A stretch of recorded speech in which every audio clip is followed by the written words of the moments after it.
Yo, yo, yo, welcome to another edition of the Geeky Bros Podcast. I'm your boy Tactix. Yo, it is just Darcy here. And this is Big Geek Umar. How y'all doing today? Riding high, riding high. Yeah, it's been a good week and also long weekend for me. For you guys too? We're all in Canada. It's been a long weekend for me every day, bro. I'm not really working right now, so But that doesn't mean you're not slacking, bro. I know you're studying and working out. I've seen your videos. This is very true. And the hustle is 24/7. So like technically you're working more than all of us. Thanks, Umar. Appreciate you. Look at that. Recognize it. I'm just gonna be here in the middle getting punched in the face.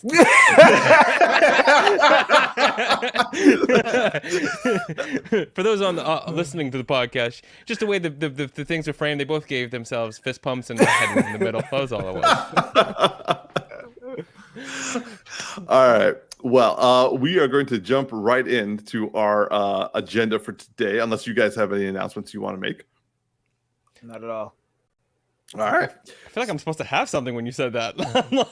Sorry, I'm not trying to put you on the spot. I was just wondering in case you guys want to be like, "Oh, hold on 1 second." I'll be like, "Oh, sorry." No. So, something happened on my side. Can you guys still hear me? Yeah, you good. Yep. Oh, okay. Yeah. Sorry, that was weird. I just got a whole bunch of feedback. Okay, so the first item on our agenda is a bit of an appreciation for, well, technically one of our own.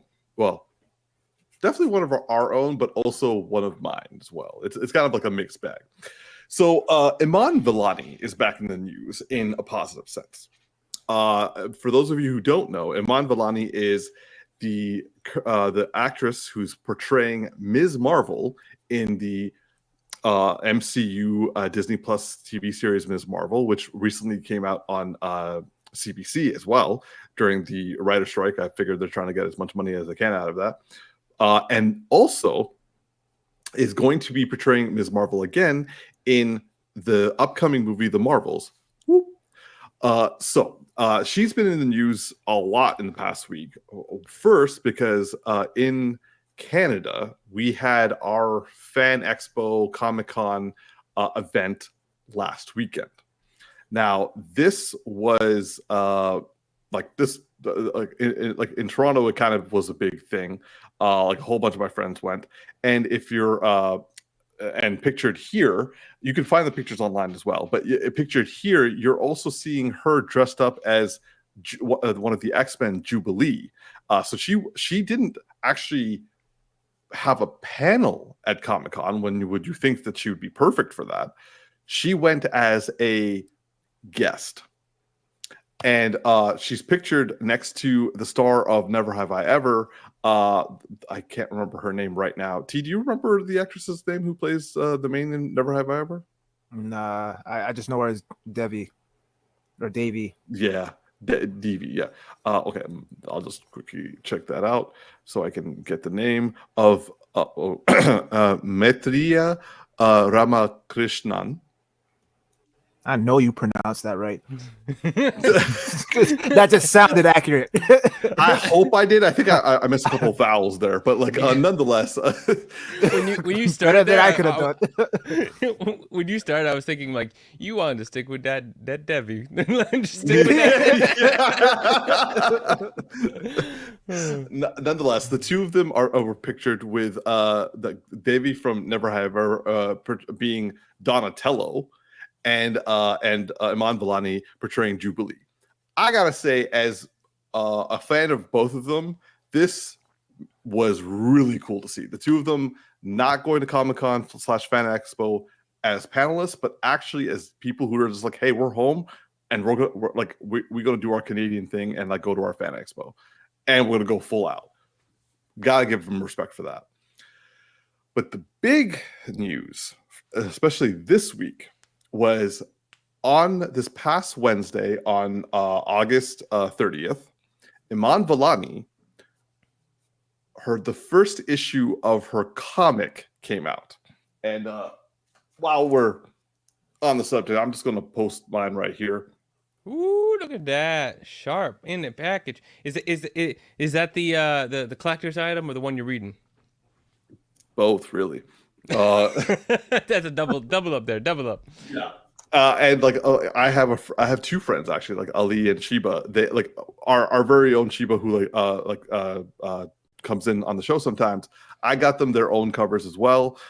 In fact, I also got one for my best buddy as well. We just like given all the respect to her because for those of you who don't know, Iman Vellani, who is a Markham resident, also goes to my comic book store. Now, I have yet to run into her. It's killing me actually. Like the closest I got to was 45. I missed her by 45 minutes. So that hurt. That's some stalker level stuff there. How do you know it's 45 minutes, Umar? because the comic book guys were like, dude, you just missed Iman Vellani. She left like 45 minutes ago. And I was like, son of a bitch. That's So when he sets up yeah. camp there. Pitching a tent. He's like Don't giving phrase it like that, man. Oh no, you didn't have Yo, to you take took it there, bro. You did took not it take there. It was there. You took it there yourself. No, I didn't. No, I was about to move on to another joke, Yeah. and you brought it to a worse place. I was just gonna say you're gonna put an air tag on her, but you know, whatever. No. Filthy McNasty. I just want to, and like what Chris Tari is saying, keep that comic pristine, my friend. It'll be worth something, especially if you get it signed. I was wanting to get it signed, Chris. That's why I was like hoping I would run into her, but I didn't get it signed. But what was really cool, and I know that she did this herself. So one of the owners of Heroes World, which is the Markham comic book store that I go to, that I've been going to since I could drive. He also, like Andre and John, who are the owners, they kind of like gave her first comics, and so in the issue, the first issue that she's written, Andre actually shows up in the comic as himself. No way.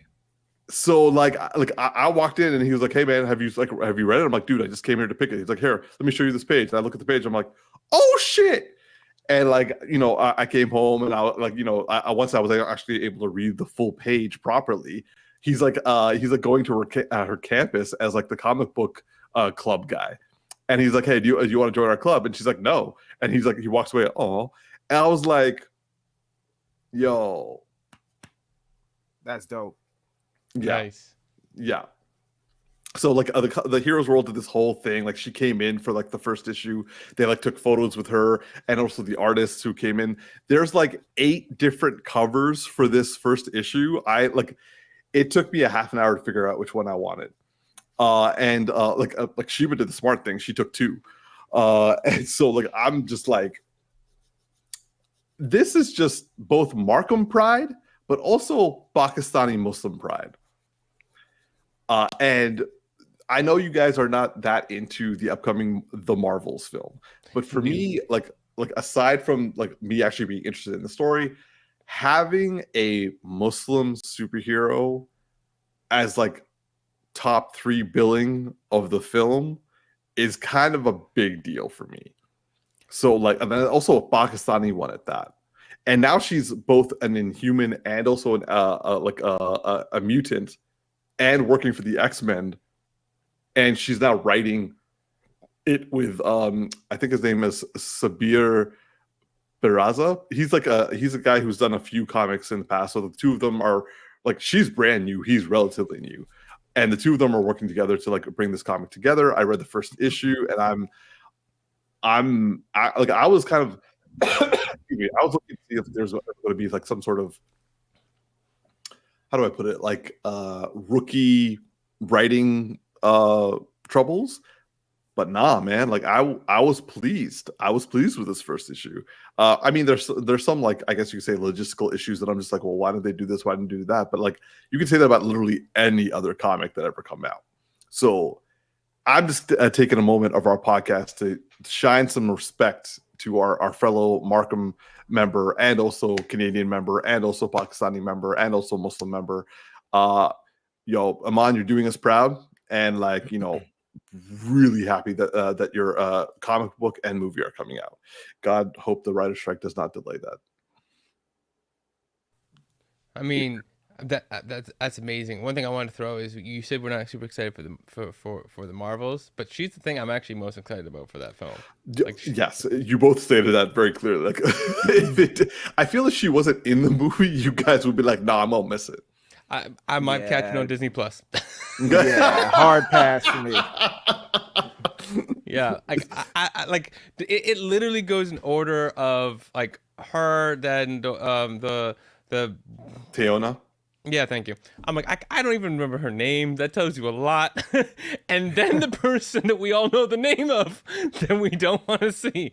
So like, like if I don't know the second person in line's name that I want to see, and the third person I don't want to see, I mean, like, yeah, I wouldn't watch it if that was the only two people in it. So,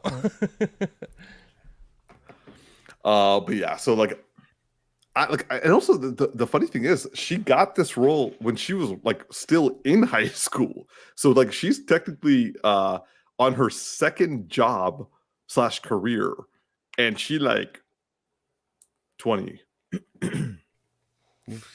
good for her. Out here working, hustling, getting it done. I'm really hoping that her parents aren't like. No, I hope her parents are proud of her. Like, as a Muslim Pakistani myself, I'm like, there's no way these parents could not be proud of her. She has 2 careers by 20. Facts. How does the Muslim community usually respond in terms of, Actors? aspiring actors, pursuing that? So I would say, like, in terms of my family and like the community that I was a witness to, it's like, don't go into acting. Because it's mainly because they're like, it's haram or it's sinful, because like they're going to make you wear like all these like low cut things and make you make out with everybody. But like,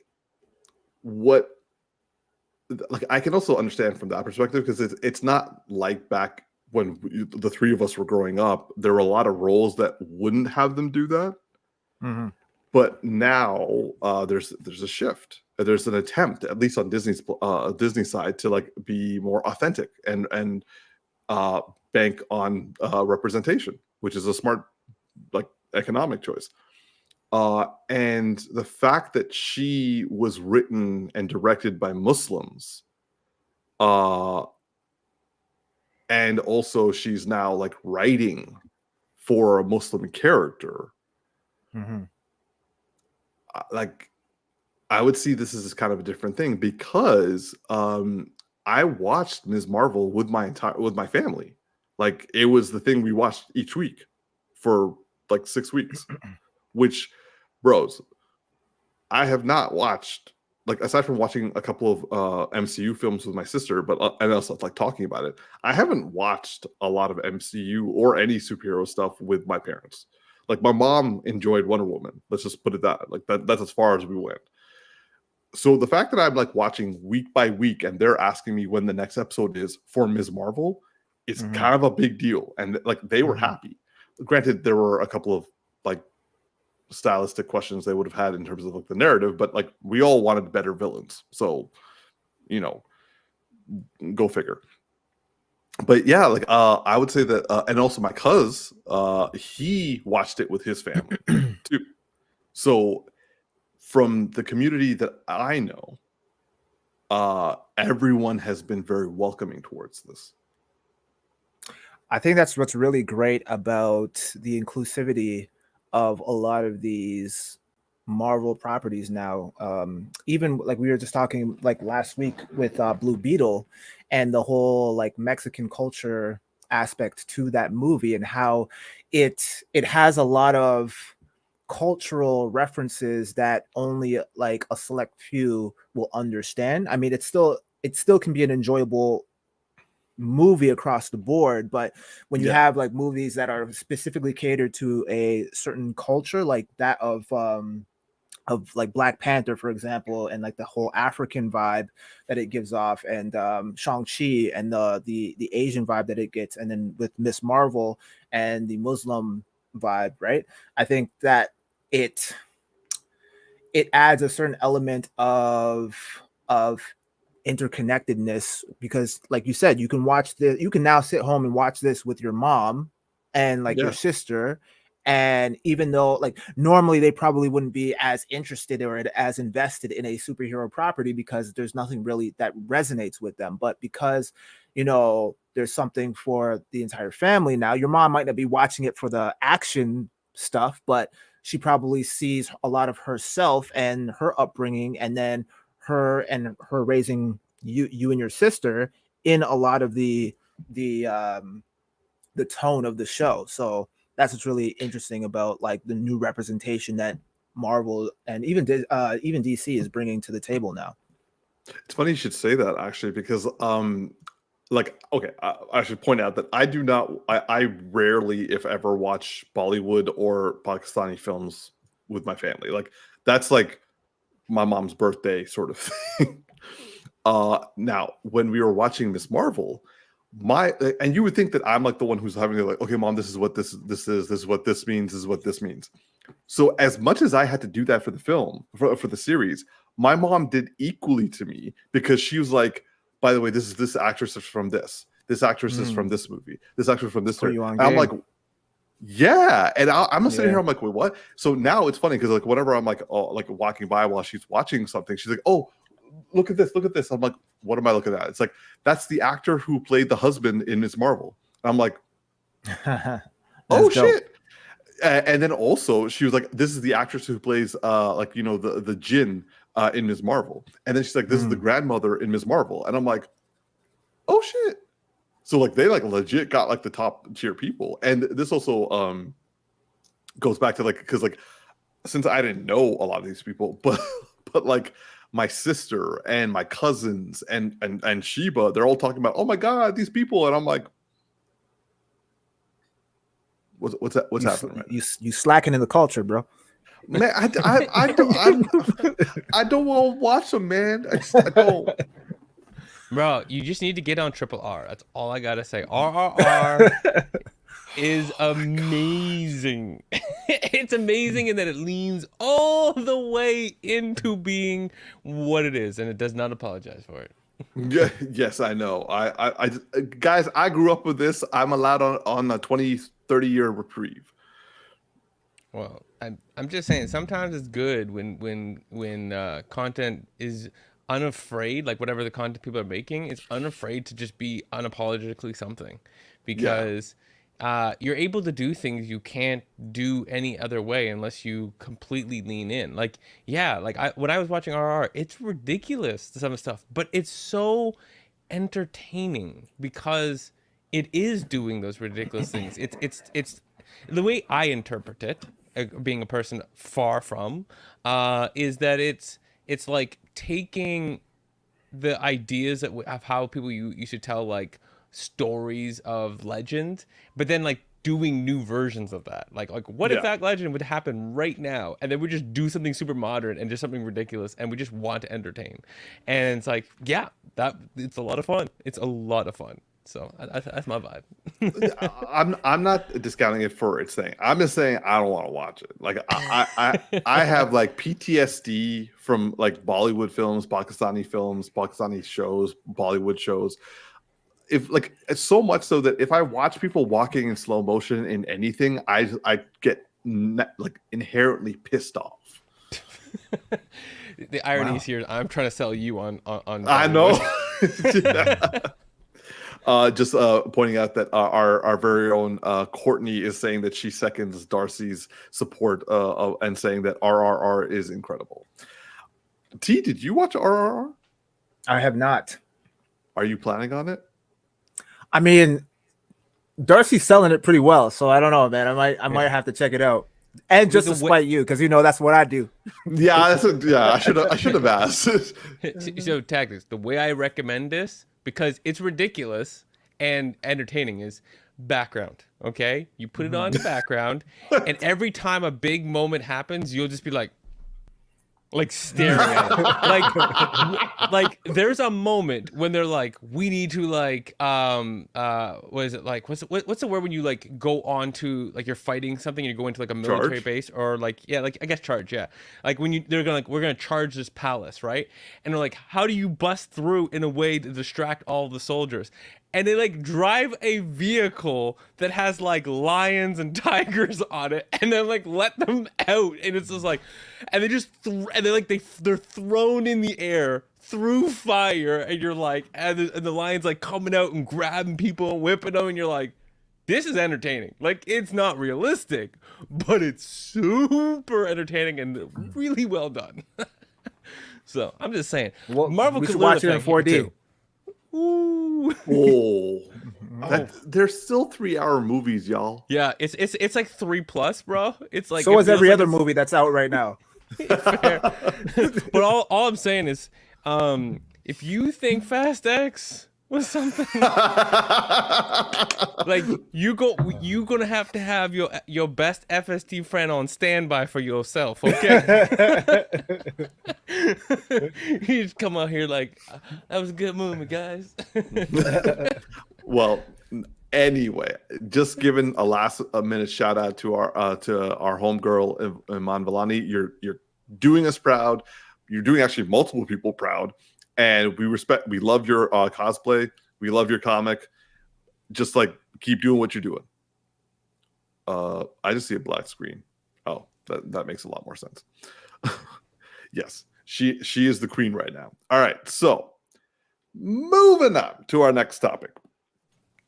So I will say that I have been borderline terrified of this adaptation on Netflix, and I'm pretty sure most people will know just by that what I'm about to talk about. Netflix has dropped, I think it was Wednesday, the live action adaptation of the One Piece series. Now, this is an anime. For those of you who don't know, One Piece is a incredibly long-running anime and also manga. A manga is the Japanese comic book sort of thing, and the anime is the adaptation of the manga. And this has been going on for 25 years, I want to say. Yeah, it's like 98, 99. Yeah. Okay. So wow. Okay. So nonetheless, this has been out. Like this has been going on for a while, and this is an anime that I am scared to start because it's got 1,200 episodes, and like a little less than that right now. Not a big oh, deal. I apologize. I apologize. It has 1,000+ episodes. There you go. Yeah. Tactix can't wait to start watching this because you know he's all started. about. Bro, I swear to God, if you've already started One Piece, I'm gonna be so pissed. I have, man. You got to catch up. You're slacking out here. Okay. For those of you who don't know, Tactix is more afraid of basically a 60-episode TV series is daunting for him.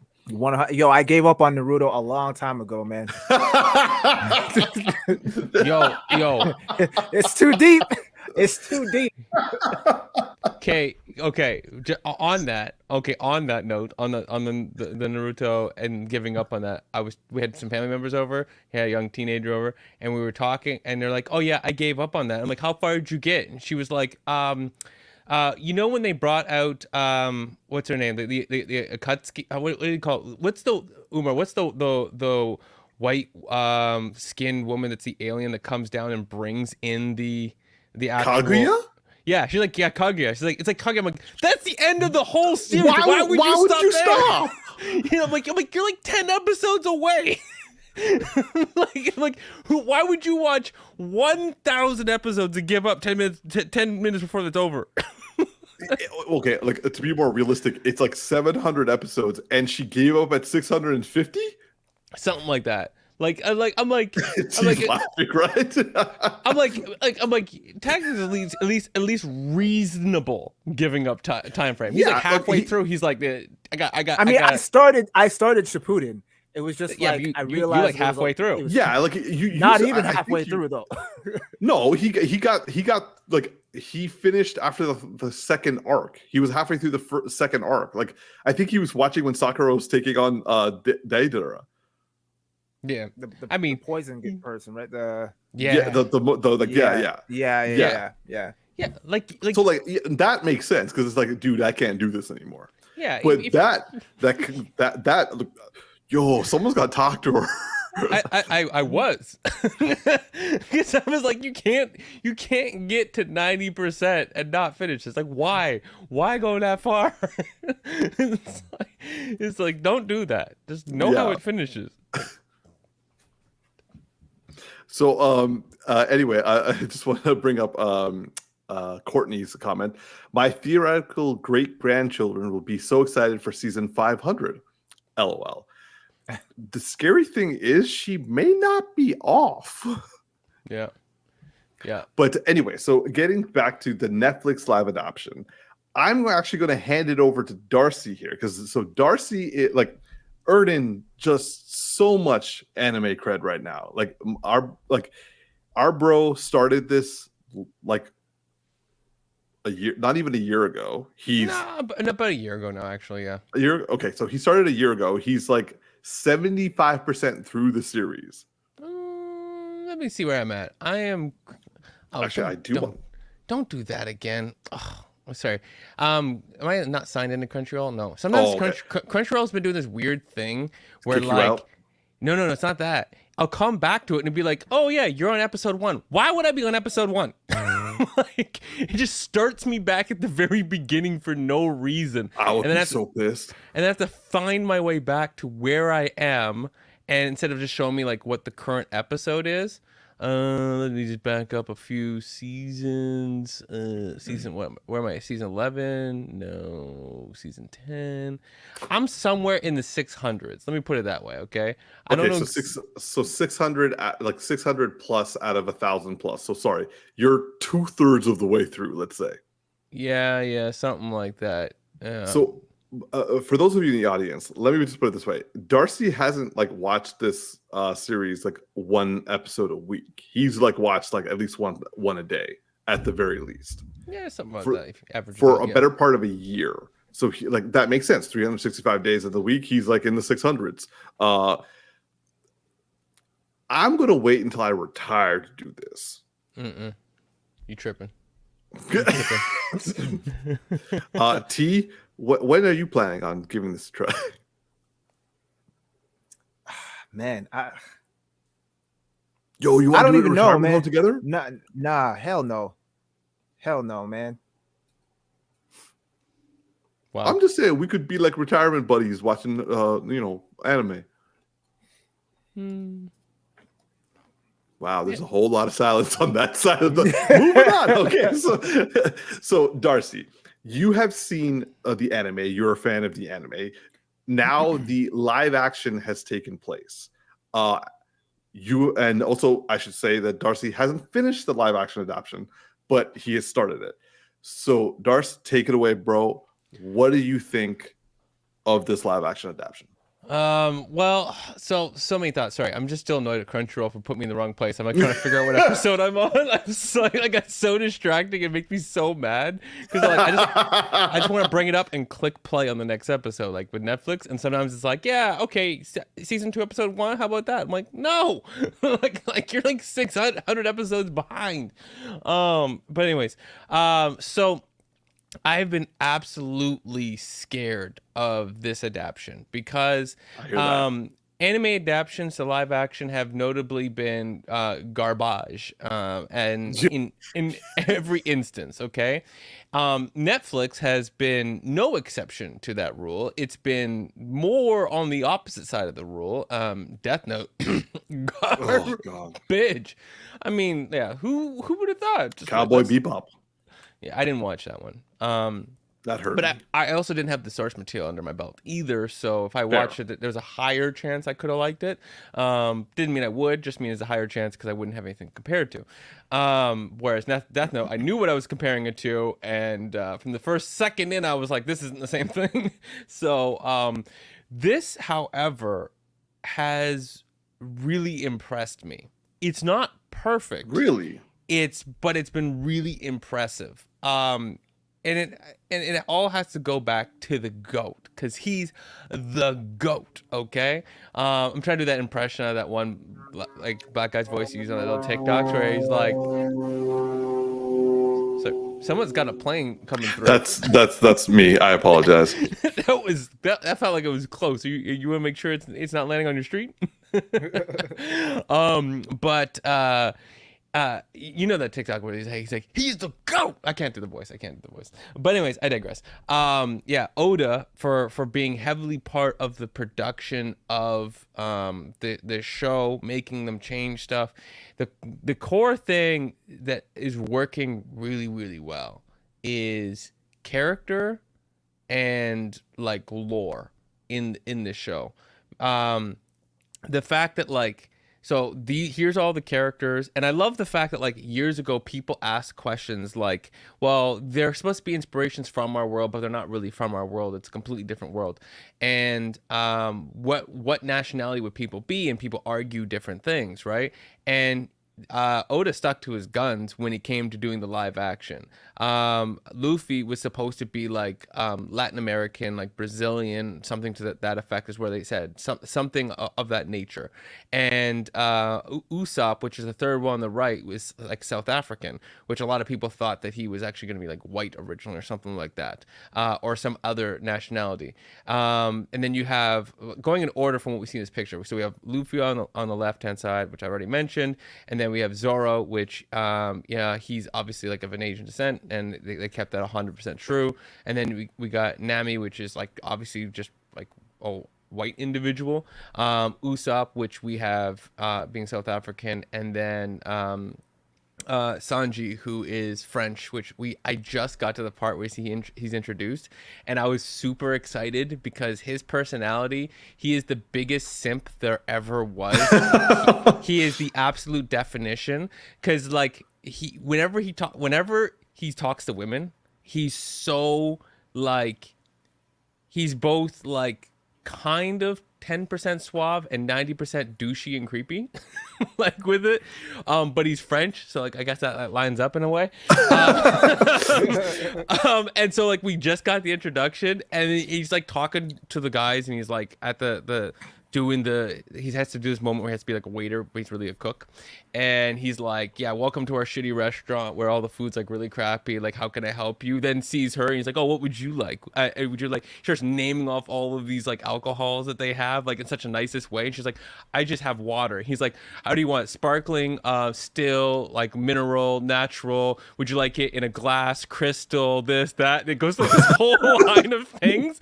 And she's like, just regular water in a regular glass. And then they leave, and then like the rest of the characters, they have this dynamic, right? They're all like brothers to her, and the way they act. And so like Zoro makes this comment, he's like, oh madame, would you like it in a crystal or a crystal bowl? Would that be more fitting for madame? And they're like, oh, you're getting it. You're like, they know how to play off of each other and like always be rubbing each other, and like, because they're like the core of this crew is just 5 people all on their kind of their own journey, but kind of going together and following Luffy, because he embodies going after your dreams unapologetically and never holding back.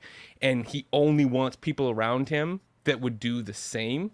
And that's just like what's inspirational. But anyways, let me go back to like Netflix show, not just the show as a whole. Right. Let me get through some of the negatives. Okay. Let me get through some of the negatives about this show. So the first one is, not everything from an anime adapts into live action. We knew this, okay? There's some characters in like one episode, they have like cat powers. It is bad Catwoman cosplay. Like it takes you out, okay? Like those costumes and the way they look and the way they act is just like, you must have felt ridiculous acting this scene, because I'm having a hard time just accepting it, like, and not seeing what I'm seeing right now. It's ridiculous. But on the plus side of that is they never shied away from leaning into the ridiculousness that is One Piece, because it is a ridiculous world, and that's what makes it charming. So they never held back and said, let's make this realistic. They're like, no, we'll just do it the way it's meant to be done. And the other thing that kind of just, actually, no, my second point was the same as my first point. It's just sometimes certain things that don't adapt well are cosplay feeling, which is that like, okay. For instance, the way they draw, they have like Navy admirals, and the way they draw all the Navy admirals, they essentially look like they're like 6'6", 6'7", very like a V shape kind of thing. Think of like an exaggerated version of Batman the animated series, where like everything was very like look like a V. Like Batman's very wide at the top, sharp shoulders, and then like gets to a very like narrow type legs at the bottom. That was like the animation style. Well, this is like that exaggerated and taller, and they're all like really imposing figures. Like when they stand over you, and when they stand over someone like Luffy looks like a child, and he is really, but like he's like a just looks so much smaller than them. And then you get to like this live action, and they cast good actors who knew how to embody the characters they have to embody, and they're just average people of really average builds, and they don't have that imposingness to it, so it pulls you out, because it's like, that's cosplay, because you're supposed to be like, I don't know, like Jason Momoa, and you just look like an average 5'10" dude. And then there's some characters that are like clearly shorter or taller than they're supposed to be, very Hugh Jackman like type things. But regardless of that, the things that pull you out, the things that keep pulling me back in, is them understanding the characters, understanding the moments, leaning into the lore even when it's so ridiculous. It's like sometimes it works and sometimes doesn't, and doesn't hold back. Like one of my favorite things in this is, in the show, I always thought it was the most ridiculous thing, and I love it, is all of their phone calls and all of their, like, whenever they do video footage, they use snails. This world never explains it, but snails are used. So they're called snail transponders. And the snail transponders basically can communicate over any infinite amount of distance. You just have one snail somewhere, and you call another snail somewhere else. And when you do it, when you're on speaker, the snail actually talks to you, like with the person's voice, with their expressions. If they're crying, the snail's crying. It's ridiculous. When they're doing video, whatever this one snail sees with its eyes, another snail projects through its eyes onto a wall like a projector. It's absolutely ridiculous. And I thought when they go to live action, like, are they going to like how are they going to are they going to do this? And they're not going to do this. Oh, they fully do it with 3D snails that are absolutely, yes.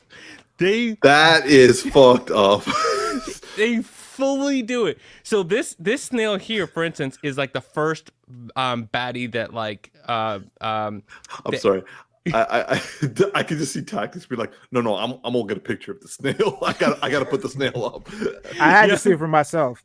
Yeah. So this is the first baddie that they ever faced. The guy, and he has like a metal jaw in the anime. And so his snail has a metal jaw. Like, it's just that stupid, okay? But that's the charm of the show. And he's like feeding it. So it's not like it's like an inanimate object. It's a living thing, okay? Like they actually suffer in situations, but it's so good. It's so ridiculous. Other things that I'm loving about it is just everything but the actors, knowing the characters, appreciating it.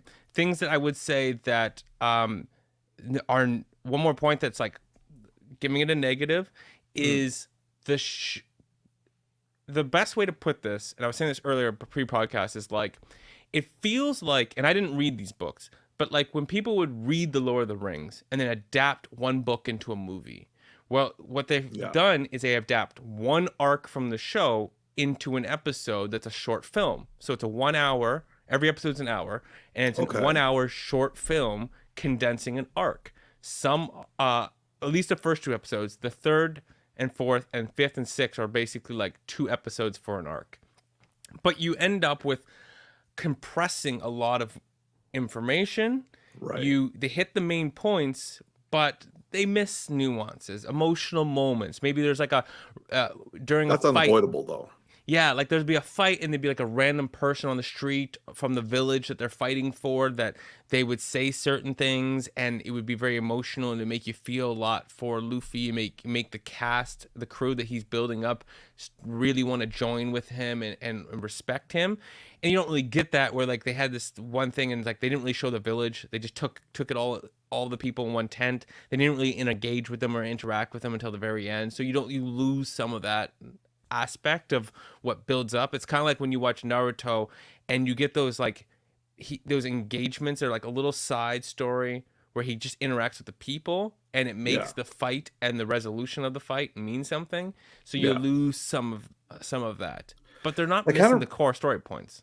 That kind of reminds me of like I would say the still ongoing debate where, in using your example of Lord of the Rings, the amount of adaptations that Peter Jackson could do was like he could put a lot in, but there's stuff he had to take out. And like I'm sure Courtney will attest to this with me, that like the fact that he removed Tom Bombadil from the first movie like entirely was something that people were just like, how the fuck could you do that? Like, why would you do that? And like people and like this has been going on long enough. Like people are like, oh well, it didn't really affect the story. Other people were like, they did. They just retconned a whole bunch of shit.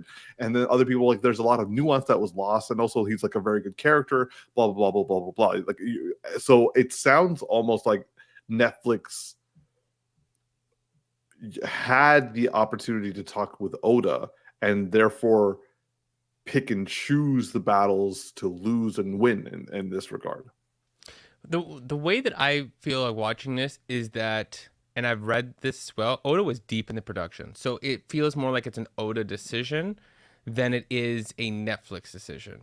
That I think, I don't know exactly how it was structured, but I wouldn't be surprised if Oda structured this in a way where the contract was, if I'm not happy, it doesn't matter how much money you spent, it's done. Yeah. Like Netflix is like knows how big One Piece is. Like for the last 2 years, it's been the biggest property in the world. Like last year, it was the biggest show and movie like there was. Like it was just the biggest content in the world. And this reminds me of Sandman, because Sandman had Neil Gaiman literally on tap the entire time. And like I don't think he probably had the same level of what you just said, because I think he had to play ball with Netflix. But I think you're right that like Oda sounded like he had a lot more creative control. Yeah, I was reading that it said that there were stuff that he didn't like, and he made them go back and refilm it, and he made them go back and re-edit it. Yeah, he made them go back to redo stuff.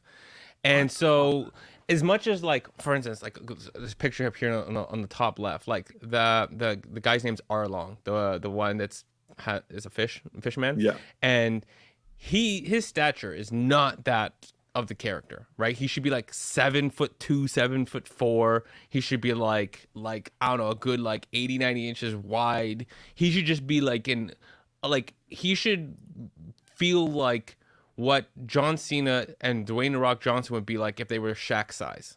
Like that's how he should feel, right? And the dude's probably like the same height as me, right? Like so, it's just not as imposing. But do they portray what they're meant to portray? Do they get what they're meant to put out there? Do the characters do things that make you go, yeah, that's important? Yeah, I see what I mean. Saying. And then, so like she would be like 5'7", right? You know, like in real life. And so this guy right now is sitting down and is the height of her standing in context, right? Yeah. So he's just a pure mammoth being. Like when he fights Luffy's like nipple height, okay? But when they do this fight, he's going to be like, you know, much more like just two guys standing toe to toe, right? It sounds like the whole Hugh Jackman Wolverine predicament. Yeah, but I mean, that is more achievable. Like to get a short dude with big arms is far more achievable than something that's all like, and every fishman is like 7 feet tall. So it's like that's a hard, like who are you gonna cast? Like how many people can you cast to do this job, right? But regardless, they're getting the core of it right. There's so many moments where I'm laughing at like, yeah, that's right. You know, it doesn't give me as much, but I'm getting that real benefit of I already know the story, so I'm getting to relive it in a new way, and that's enjoyable. There are moments that I'm like, that could be better, but I'm not stopping. I'm watching it all the way through. I'm happy. I'm enjoying myself. So far, I'm feeling like it's a 7.5 out of 10. Okay. you know, if I get to the end and I get the one thing I want at the end of the season, it'll probably go up to an 8 for me. Okay, Yeah. so this is a good point for me to bring up. So I went on Rotten Tomatoes just now to take a look, and right now, I believe they've only reviewed the first 2 or 3 episodes, but what currently One Piece, Netflix's one live action adaptation of One Piece is getting is the critics, which is 38 critics, gave it 82%. And the audience with 5,000 plus gave it 95%, with the critical consensus being once One Piece captures the essence of its beloved source material with a charmingly big-hearted adaptation that should entertain longtime fans as well as patient newcomers. I feel that it's almost entirely what you were saying, but because we are fans of our boy Tactics, I am going to respect his portion, which comes from IMDb. Yes, but I'm trying to find it. I looked it up already. What does it say on IMDb? I forget the exact number, but it was 80 something. So it's basically on par with Rotten Tomatoes, which is rare.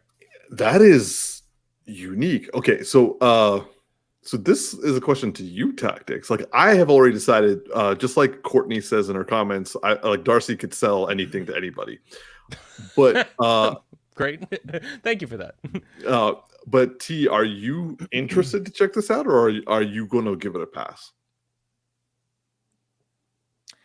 It sounds interesting, and the IMDb rating does kind of entice me. My only thing, my only thing is, and I don't think this is a big issue, but there's something special about. I mean, I almost envy Darcy because he's in a really cool position right now because he already has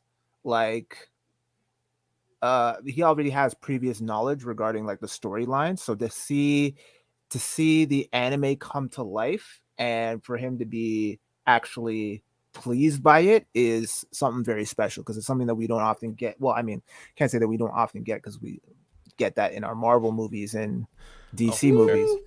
But I mean, to a certain extent, I'm talking about like in regards to just seeing our heroes on the big screen. But yeah, like me going in blind, and the ratings being what they are, I mean, yeah, it's enticing enough for me to want to check it out. And who knows, maybe I'll even, if I enjoy it enough, I'll bite the bullet and start watching the anime when I'm retired by myself without Umar. That just got sore out of nowhere. You've been giving some like low ball punches lately. You know, one thing I wanted to throw out about this that I was thinking about this when I started watching it is they made a conscious choice. Like Oda made a very conscious choice about this. It's not Japanese, right? They could have done this with people who speak Japanese. It's first, the anime is Japanese first, right? Like all animes are, unless they're like they're Korean or something. Right. Rarely are they English first is what I'm getting at.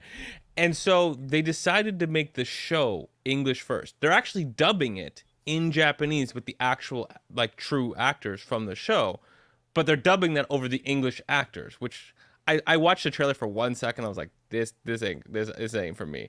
If I lived in another country and was used to watching stuff dubbed into my language, cool, but I can't do this. But so I thought it was very interesting, and that was going to be like my biggest hurdle I felt. But that they've been able to like get me over that, you know. Okay. I've been able to get past that, and so I feel like that's a smart choice on Oda's part because he's gonna push up the dubbed viewing significantly with this, because like for instance, it's targeted at Tactics. It's not targeted like it's targeted in general and people who want to watch it, but he made a choice to like say like what language is this going in, and it went into English. So knowing that like Umar, you would just go to the Japanese anyways, no matter what. Yeah. That's what it was going to be. So if you enjoy the property, you're going to the Japanese. But it's really a gateway for Tactics to move into the English dub, because you're literally going to get a version like that, right? Like the actors are probably going to mimic their character a lot off the English version of the show, right? More than anything. So I'm actually like applauding that because he's just being smart about opening up the One Piece fan base to get even bigger. Yo, you got to give him respect for that. I certainly do. Yeah, no, I would like to see you guys jump into this show just on the basis that it's a lot easier to consume, and just go in knowing it is the most ridiculous stuff because it's like shonen with pirates in a world that has magic like Narnia. Okay, like it is a lot of things all the time, but it's full of heart and full of fun, and it never takes itself too seriously. Even when it gets super emotional, it'll circle back and make you laugh all over again. So enjoy yourselves. Well, I'm going to definitely give this a try. T, I hope you do too. And if possible, we can do a full Geeky Bros review of it. Sounds good. Yeah, All that'll right. probably be a couple weeks though. yeah, that's going to take some time. Not as much time it would take to do the anime, but yeah, that'll take some time. All right. Moving on to our final topic, which is going to be a discussion topic based off of something that Darcy sent us in our group chat. So Darcy sent us a video. Let me just get it. So it is from Nerd Writer 1 on YouTube. It's a video off YouTube that's called The Life Cycle of Superhero Storytelling. Yes, exactly. That right there. So if you guys have a chance, please do check out this video. It is a very interesting, it's only a 7-minute long video, so it's not like super long, but it's a very interesting analysis of storytelling in comics that has now also is taking place in film and TV because the MCU and now the DC, the DCEU and now the DCU. So the main element about this is, well, before we start, I do want to ask you both a question. I know both of you don't read comics. I do. But have you guys ever had the question, let me put it this way. If you were going to start reading comics today, let's say both of you decided today, I'm going to start reading comics.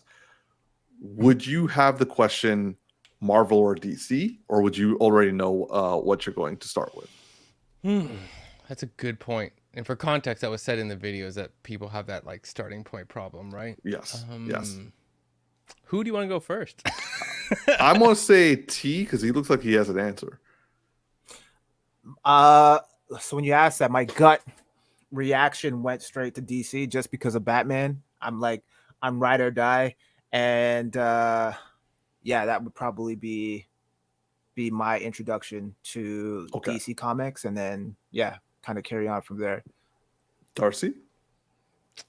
Yeah, it's interesting because on a similar note, I do feel the same as Tactics. However, I honestly think that for me, it would be more about I wouldn't choose one. I would want to know specific stories of specific characters.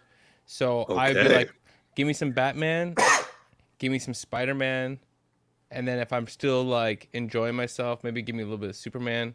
Like that's how I would think, because I'm more going after like what were the big ones that I thought of when I was a kid, and I want to know a little bit more about some of their best stories. You know, give me a little TMNT if there's some good stuff in there. Like I'm just going off of like properties. The properties that I'm most interested in. But if I was felt forced into the question, like if I was trying to read a universe like level building type thing, then I'd probably just land on DC. Okay. T, you sound like you were going to say something.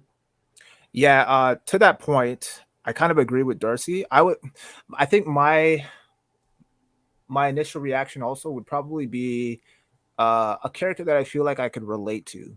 So in some ways, obviously not in the ways of like being a rich playboy billionaire, but more so like just that resilience that Batman possesses and his sheer grit, I think is something that would really resonate with me and inspire me to to be like. And then also, but on the same token of like the Marvel side, also Spider-Man and the struggle that he has to face and like balancing the two lives and whatnot. And so for me, I think my mindset would be choosing it based not less on like DC or Marvel, but more so characters that I can actually I resonate with or am inspired to possess certain traits that they have. So that's actually fascinating because my second question, you both have essentially answered it, because when I watched this video and from Nerdwriter 1, and that was like the first thing that he said, like this is something that everyone deals with.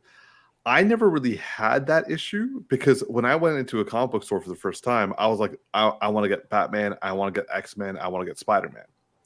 So I went by character. And to be honest, I have gotten people asking which franchise, there's been like maybe 4 or 5 people in my life who's asked me, hey, I want to get into comic books.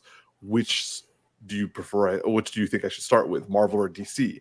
And I'm like, well, my response is, well, what character do you want to know about? Like, what character do you want to read about? Like, what's your favorite character? And I go based off the character, and then kind of it bleeds into the rest of it. So you guys essentially said, like, I formed the question to you only as a Marvel and DC, and you guys answered that naturally. But what you guys both said naturally is what I do, and what I did is I go based off the character and want to like focus on that, which is what I believe is what this video got wrong. Most people, when they're trying to restart, they're trying to figure out where to start in a particular character story. Interesting point. Yeah, I mean, I wouldn't be surprised though if there's a lot of people who want to commit one side or the other because maybe they don't have a love for a specific character in a hardcore way, or they just are a type of person and personality they're going to commit to like a long epic of things, and they just want to make the right commitment because it's like, I know I'm going to read the whole whatever Infinity Saga, or I'm going to read the whole Crisis on Infinite Earths or something like that, right? And so I'm going to do the whole thing. Which one is better, right? When you read the comics, or maybe something like that. But anyways, go on. So you actually, I think Tactics, you're the one who touched on it about the interconnectivity. Oh, no, sorry, Darcy. That was you, Darcy. Sorry about that. So the next big topic of this video was universe continuity or interconnectivity, where basically all these standalone comics are in the same universe, and so therefore they're able to start blending in and start interacting with each other, that then eventually lead to a crossover event, which is like the big thing. Now, being part of a shared universe, having the interconnectivity, having a crossover event, obviously the comic book writers and companies are wanting to do that because they put in some money for these big events, and a lot of people buy them. And I mean, like when I was growing up, we had crossover events like every couple of years.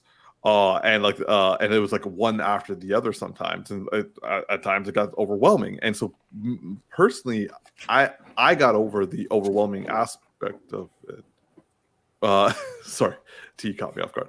I got over the overwhelming aspect of it, and then it became more something I just prepare for and like disregard or go into. But I want to ask for you guys. I know you guys are not reading comics, but what the video was saying was, because the MCU has essentially followed the same doctrine of the comic books, they are now at the stage where they have a shared universe, an interconnected universe. And my first question is to you both. Do you feel presently that the MCU has become overwhelming for people? Yes, 100%. Sorry, Darcy. What do you think? I'm glad you. Bro, speak your piece. You know, say it with your chest. Yes. I think they've reached the point of overwhelm to a certain extent, and kind of what the video was touching on in one section where he was saying how the MCU has gotten to a point where now you're not just following a linear path. You're having to deviate and not only follow the movies, but also having to, invest your time into watching the TV shows as well. And because we've been so inundated with so much content, not all of it being good, because as of late, the MCU's track record in terms of success versus failures has been very slim to It's none. lackluster. Very slim. It's lackluster now. Yeah. So that's a lot of time to commit to something, and it's time that you can't really get back, right? And it's almost equivalent to, like what the video was saying, the equivalent of investing money, like when you're purchasing a bunch of comics, right? So I think that because there's so much like oversaturation of these MCU properties, that there is a little bit of an overwhelm, and a lot of people are now being a lot more selective in terms of what they choose to watch, right? Like I find certain people, or I overhear certain people now saying like, okay, well, I want to get into the MCU, but like what movies can I skip? Like what movies, like what do I absolutely need to watch versus like what can I like pass? You know what I mean? So we've gotten to that point now, whereas like 20 years ago, any MCU or DC movie that came out, people were jumping on it like clockwork just to get immersed in the culture. Starved back then, man. Like 20 years ago, we were starved. 100%. But now that's not the case anymore. We've been overindulging in all of these properties now, and so it's gotten to a point where people are a lot more choosy as to what they subscribe to or what they subject themselves to. Darcy? Yeah, I mean, like I'm gonna reiterate points that Tactix just said, but like from the video, because I like the way the guy phrased this. So he said, you should never make it a requirement to watch a mediocre film to understand what it's gonna happen in another one. And it's homework, but it's hard. Yeah, it makes it homework, but it's hard for any studio to release like out of 10 films to have many successes, right? You have like maybe 3 good films for every 10 films, and Marvel's had a run where they've had more than 3 at a time that have been fairly good, like different properties. But in the masses, you end up creating this problem. And even in the comics, he was talking about a problem that gets created that Marvel's really facing, which is when you do the comics and you keep doing this like connected world, you end up creating a scenario where the stakes keep getting bigger. You make an arms race, right? Well, it goes from you gotta save the person down the street, then it goes to you gotta save the city, then you gotta save the state, then you gotta save the country, then you gotta save the planet, then you gotta save the galaxy, and you gotta save the universe, and you gotta save the multiverse, and you gotta save the thing on top of the multiverse. And then at some point you just get to a point where it's like there's too much information, and it's just getting stupid, right? Like it gets because like villains are getting stronger. The stakes they continually get bigger. Yeah, and you end up either having to do hard or multiple soft reboots, but again, you keep having to elevate these stakes. And Marvel is 100% in that place, right? We got to the biggest stake of them all, which is Endgame, and then you either had to build up slowly to another one, or had geniusly planned that the bigger stake was right behind the big end game, and we didn't know it the whole time and reveal there was a bigger stake, but then you still end up in the same place we are now. So I don't know, it's definitely oversaturated with interconnected content that makes it, I can't watch this without having watched a bunch of other stuff that I'm not really necessarily interested in. And so I'm kind of forced into a situation where I want to watch this, but I don't got the time for it. And so I'm just going to leave it all, forget all of it all altogether. And that's unfortunate. And, even on my side, like someone who's, put a lot of time into this, like all of us, I'm getting to that point too, where I'm like, I don't know if I want to watch all this. I'm just starting to like get to a point where I feel like MCU I'm starting to check out. I'm excited for hopefully something new from the DCU, but I'm getting a little bit like, I don't want to do this homework anymore. Yeah. So one thing I find myself, the video from the life cycle of superhero stories, they came out with a breakdown of what the cycle of life is for superhero stories. It's more reliance on interconnectivity. Once you start, you have like Darcy was bringing up, you keep going higher and higher and higher, going to the universe, multiverse, all thing. More frequent crossover events. So like now everyone's just like jumping in each other's movies, making a whole, but like basically like each movie no longer is about the person's, like for example, Captain America Civil War is a perfect one, because that was essentially Avengers 2.5. Yeah. Really. Mhm. Yeah. Yeah. And I would say that was the first time that it started to be like, wait, that was a Captain America movie? Because I had people say to me, oh no, Avengers 3. I'm like, you mean Infinity War? They're like, no, the one where they're all fighting each other. I'm like, that was Captain America. Yeah. No one calls that Captain America. We all call it Civil War. We don't all call it Captain Civil America. War. Yeah, Yeah. absolutely. We all call it Civil War. So that's so more frequent crossover events. Then it's fewer standalone stories. Now, this is where I think the main problem for me is, because like with you guys, like Tactics, you've said repeatedly that if MCU had ended after Endgame, you would have been happy. Give us the epilogue of No Way Home, and you would have been like a happy camper.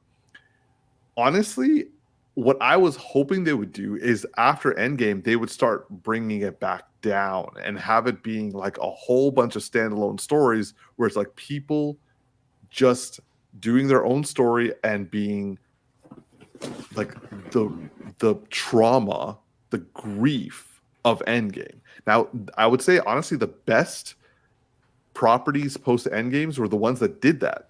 For example, No Way Home. Mm-hmm.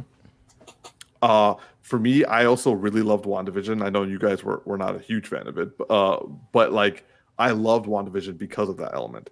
So I feel if like the superhero fatigue is not so much about superhero properties, but it has to do with the video and Tactics put it, the lackluster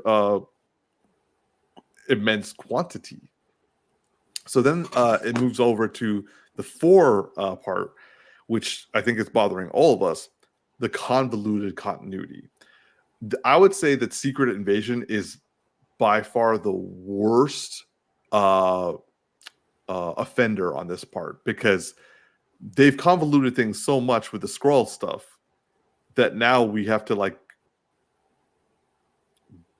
deal with the fact that Rhodey was a Skrull since Civil War, and like just and like a whole bunch, and like that Nick Fury was never actually that good to begin with. So there's that. And then finally, mandatory background knowledge. So like I'm used to being the guy who has the mandatory background of knowledge when it comes to superhero stuff.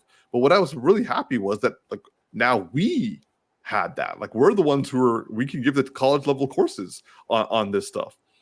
But now it's getting to the point that we're tired of like doing all the research, and it's getting to be homework because we're having to sit through shit. And I would say that I doubt it can happen now because they've got this whole thing that they want to like keep going with Kang, but like a really good way of softly rebooting, as the video was suggesting, and also Darcy, you brought up, or not rebooting and just keeping things the way they are, is just going back to simpler stories. We don't need like, is it possible for us to go back to simpler stories with individual characters and then restart building towards something else? Because we never started from like the ground up. We started from like the middle, post Endgame. So what do you guys think? Darcy, how about you? Let's start with you, man.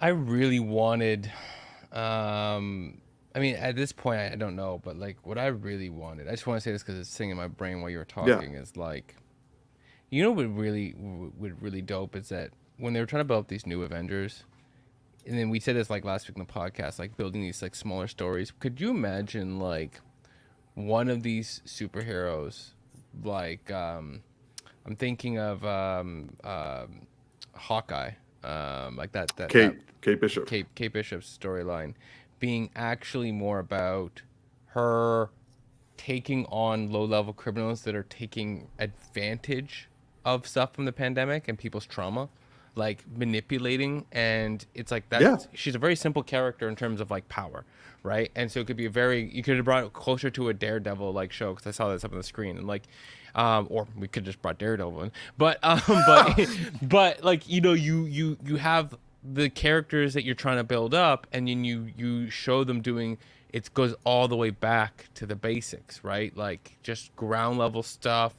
The world is in shambles. Infrastructure still to hell. People are taking advantage. It's got some places are post-apocalyptic, almost like Walking Dead a bit, and people are doing stuff there, and you got heroes like doing stuff about it, right? I feel like, dude, they should have done something like that. Could they do that now or whatnot? I don't know. I feel like they bake themselves deeply into this problem, and they've set all this stuff up for Kang. Could they at this exact moment slow things down? I don't know. I don't know exactly how they would do that, because they would have to stop what they're currently saying. They would almost have to have an event that slows everything down. Like they would almost need like a Kang moment that Kang does something to delay the fight that's coming to him, and it's like on Loki season 2, or it's on a movie, and he does something that disrupts everything, and then puts everyone way back, right? And now you can do these smaller stories starting to build back up again, individual stories, bringing in characters and whatever. But you almost have to like erase the current like story, right? You almost have to like do a medium reboot, you know? To disrupt everything. And then, you know, what characters do we, it's almost like you have to do a snap, right? But something that's like more like unknown as to the consequences. So every story is like, is this character still here? And then you're like waiting to find out. You just don't know what characters still remain. It's like you don't get to see it like we got to see the snap, and then they all go away. It's almost like, and what happened? We don't know. And well, wait to watch other properties, and the next show that comes out is a brand new character with a very simple story, and you're like, okay, and then maybe that could work. I don't know, but they've baked themselves into this problem, and it's a problem. T. I know when we first discussed the idea of individual storylines, isolated stories, I wasn't 100% on board with it, because I did enjoy the aspect of like each consecutive movie like connecting in some shape or form and building up to something. But now, given the point that we're at right now in the MCU, I feel as though that's a little bit more, I feel like that's a more advantageous and optimal way to go, because you're not really tied or locked into anything, and you don't have to worry about like, because obviously when like a director comes in and like, let's say he works on a Spider-Man movie or an X-Men movie, like he has a certain vision for how he wants to do that particular character, and then another director is going to come in with their own vision for a different character, and everything has to kind of coalesce in some way or some form or another. So you kind of you're almost at the mercy of each other in terms of like making sure that everything connects in a seamless way. Whereas when you do isolated stories, you don't have to depend on anyone or rely on or even be aware of where the overall story arc is going. You just focus on what's happening in the moment with your particular story.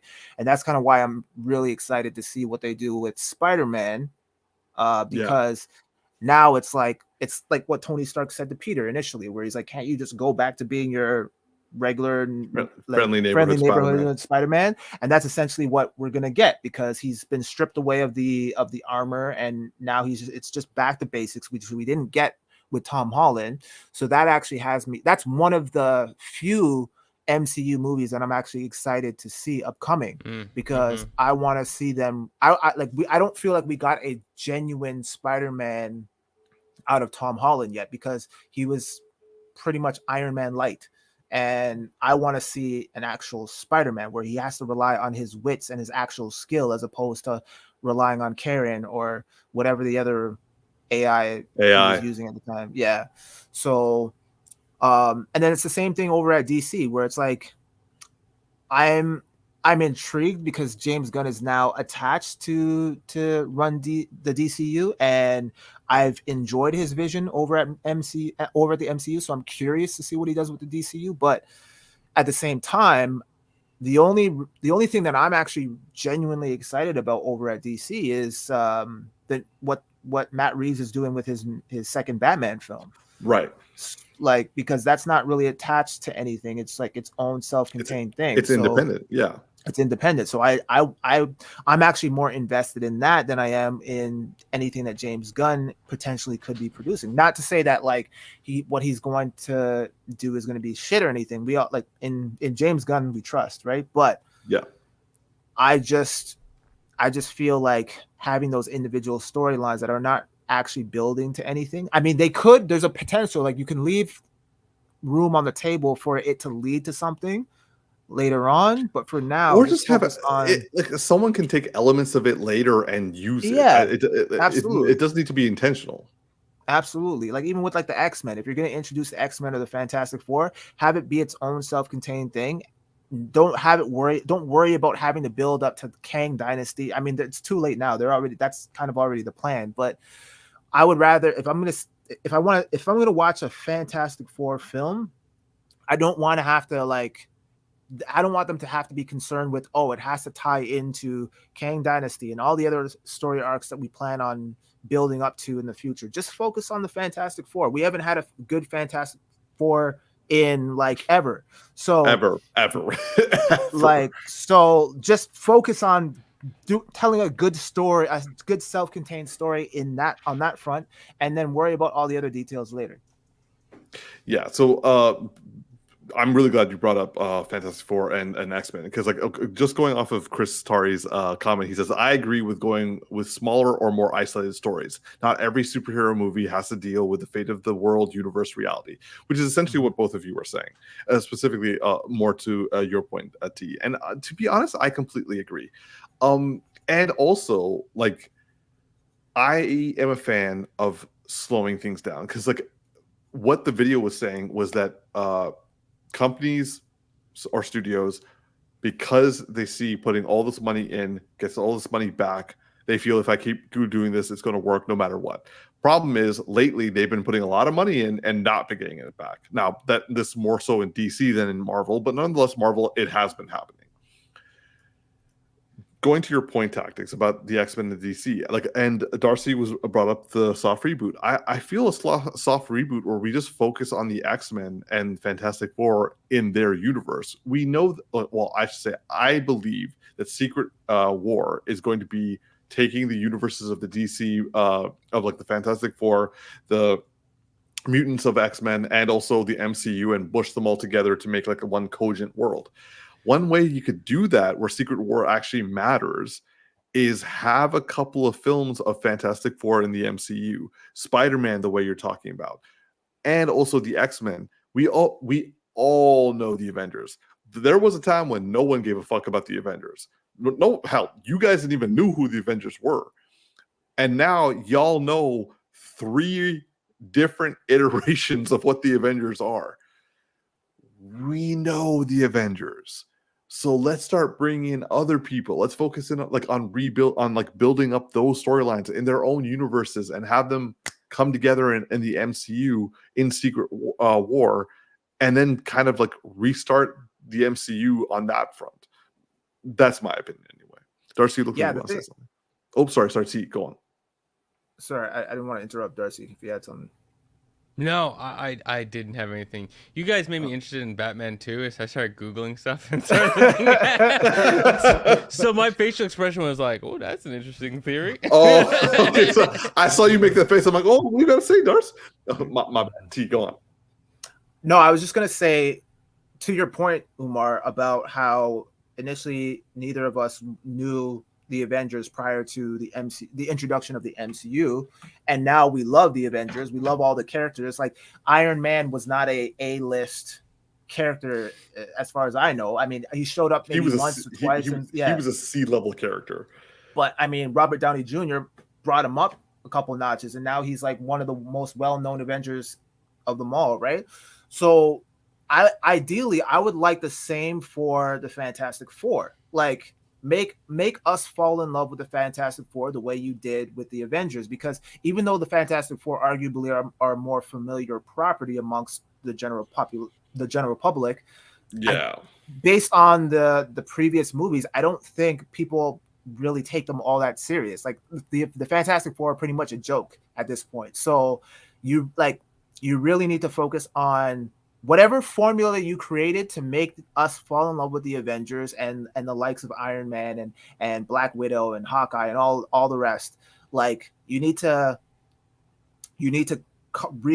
redo that same formula and integrate it into building up the Fantastic Four the same way. And even with the X-Men, because the X-Men, even though like they've been around for a while now, and like, you know, we got some good, we had like some successes and some failures.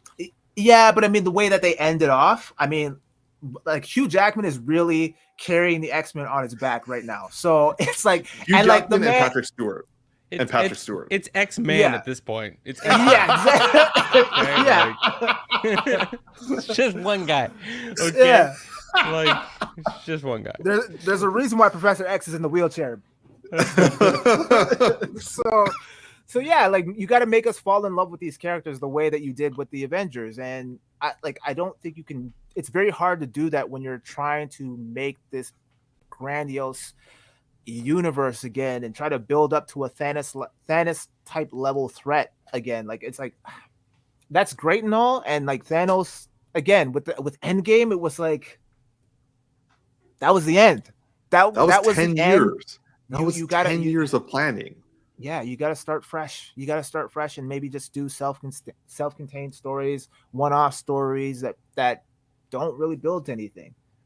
You can worry about all that shit later, but for now, just focus on making us fall in love with the characters, making us create good stories that we can all relate to in some capacity. Because I mean, that's been the big buzz around a lot of the comic books, right? Like the fact that like you pick up a comic book and for a particular reason, for like a character like that you actually resonate with or are inspired by, and you're like, oh, like I really like this character because he represents truth, justice, and whatever, and self-righteousness, and that's kind of how I want to embody and show up in the world, right? So it's like it's the same kind of thing, right? Like we want that for our movies.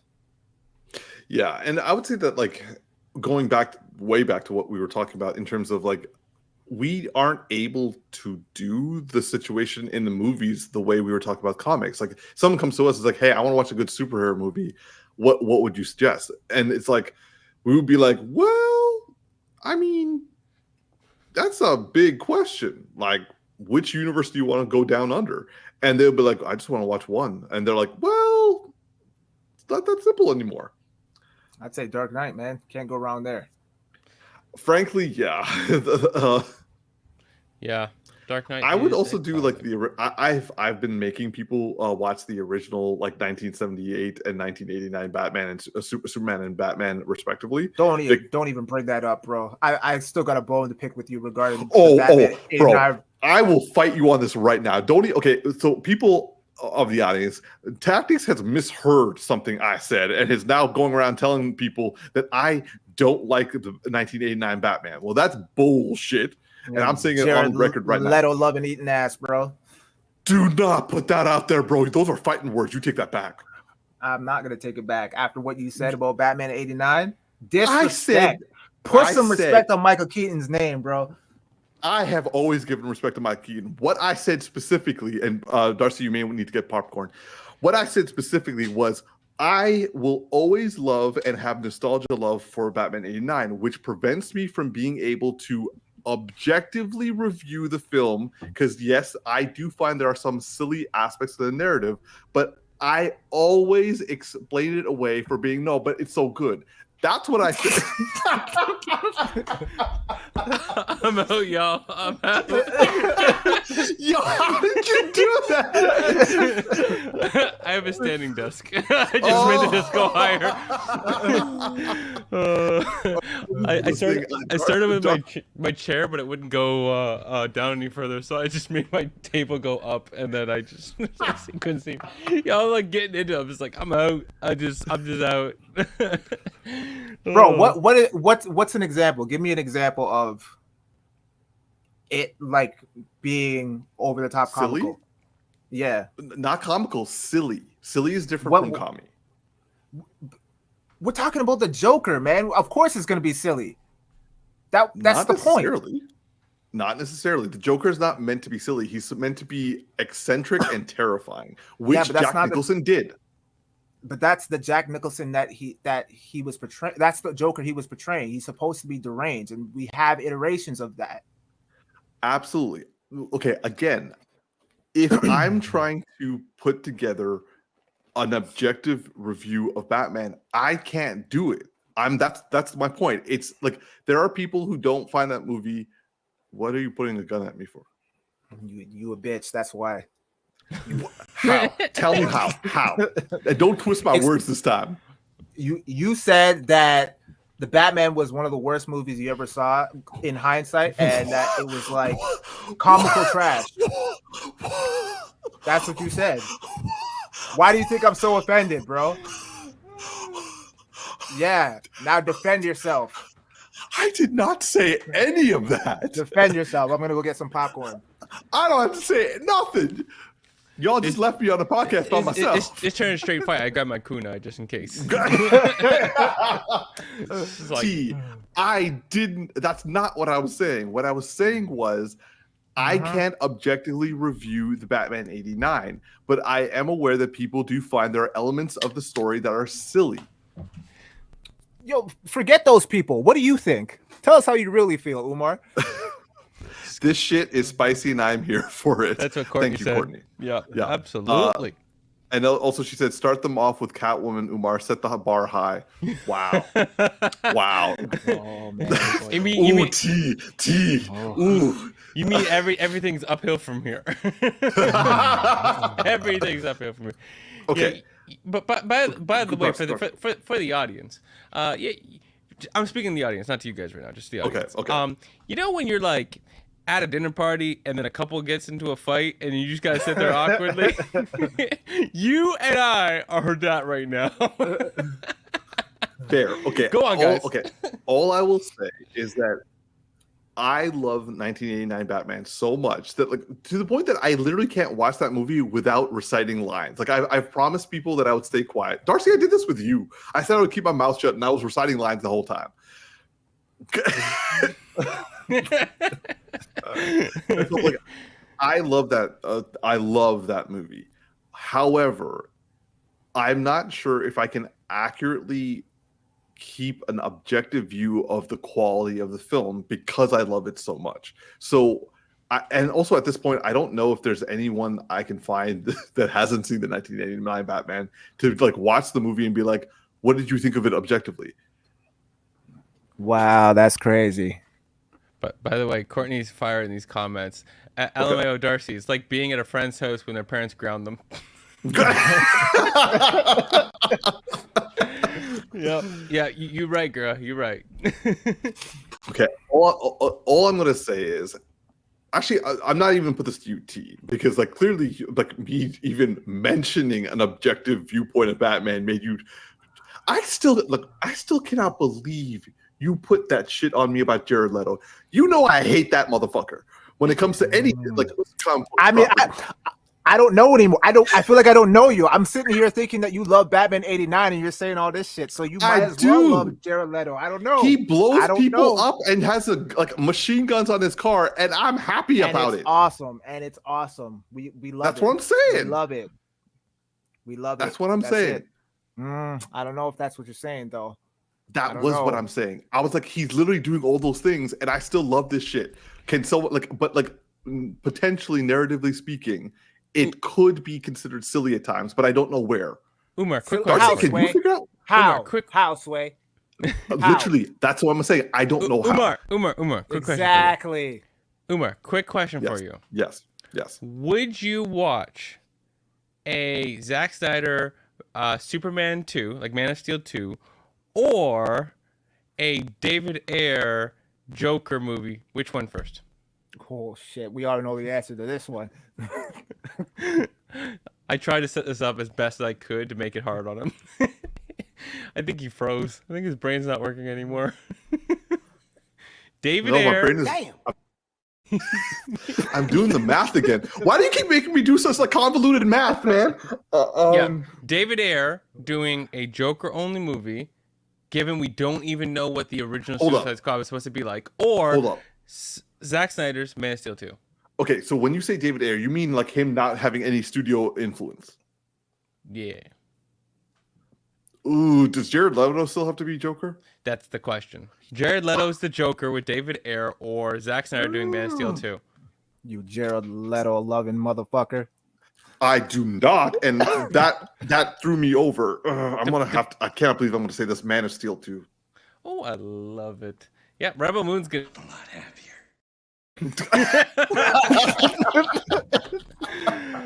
Yo, take it back. Take it back. Oh. I almost said David Ayer, but when I clarified about the Joker, like Jared Leto Joker thing, I'm like, no. Yeah. I don't know. Y'all just going in like on this conversation, and I'm just over here trying to get.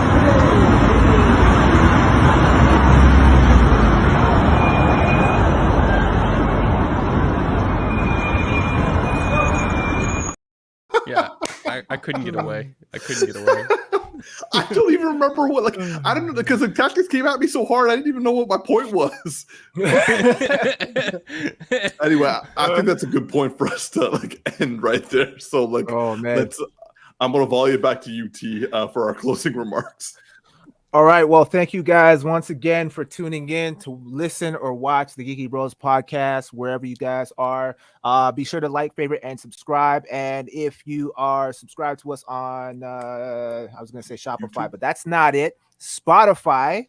Then you can listen to us on there. But until then, we will see you guys next week. I'm your boy Tactix.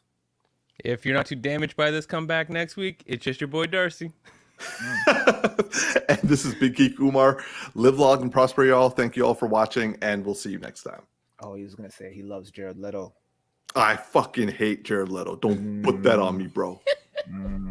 Watch Jared Leto sees this clip only. How could what clip? How could I edit that to sabotage you? Oh, don't you fucking dare.